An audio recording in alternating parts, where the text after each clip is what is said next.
நாவடக்கம் வேணும்னு எல்லாரும் சொல்கிறதுண்டு. அதுக்காக எல்லா இடங்கள்லையும் நம்மளால் வாயை மூடிக்கிட்டே இருக்க முடியாது. சில இடங்களில் நாம் பேசி தான் ஆகணும். நாம் பேசி தான் இந்த உலகத்தில் பல காரியங்களை சாதிச்சு கொள்ளவும் முடியும். அதில் எந்த விதமான தப்பும் கிடையாது. அதை பற்றி தான் பார்க்க போகிறோம்.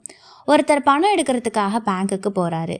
அங்கே அவர் சலானியும் நிரப்பி கேஷியர் கிட்ட கொடுத்து பணத்தையும் வாங்குறாரு. ஆனால் பணத்தை எண்ணி பார்க்குறப்ப ஒரு நோட்டு கம்மியாக இருக்கிற மாதிரி அவருக்கு தோணுது.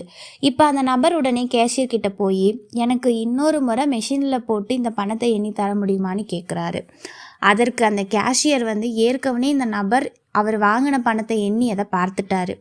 உடனே அவர் கொஞ்சம் திமிராகவே என்ன சொல்கிறாருன்னா, என்ன இப்போது ஏதாச்சும் ஒரு பணம் கம்மியாக இருக்கா, நல்லா எண்ணி பாருங்க, எல்லாம் சரியாக தான் இருக்கும், நான் ரொம்ப பிஸியாக இருக்கேன், இதெல்லாம் பார்க்க எனக்கு நேரமே இல்லைன்னு ரொம்ப அலட்சியமாகவும் திமிராகவும் பேசுகிறாரு.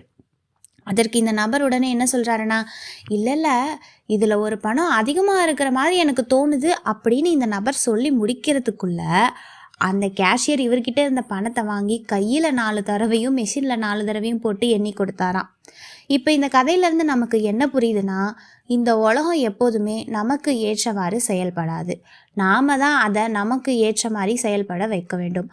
அதுக்கு கண்டிப்பாக நமக்கு நேரத்துக்கு ஏற்ற மாதிரி பேசுகிற சாமர்த்தியம் இருக்கணும். அதுக்காக பேச வேண்டிய இடத்துல பேசாமல் இருக்கிறதும் தப்பு. அதே போல் பேசக்கூடாத இடத்துல பேசுகிறதும் ரொம்ப ரொம்ப தப்பு.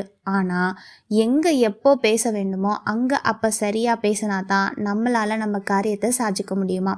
இப்படி ஒருத்தரோட அறிவு கூர்மையோட பேச்சு திறமையும் சேர்ந்துச்சுன்னா அவங்களோட வாழ்க்கையில் எப்படிப்பட்ட இக்கட்டான சூழ்நிலை வந்தாலுமே அதிலிருந்து அவங்களால வெளிவர முடியுமா.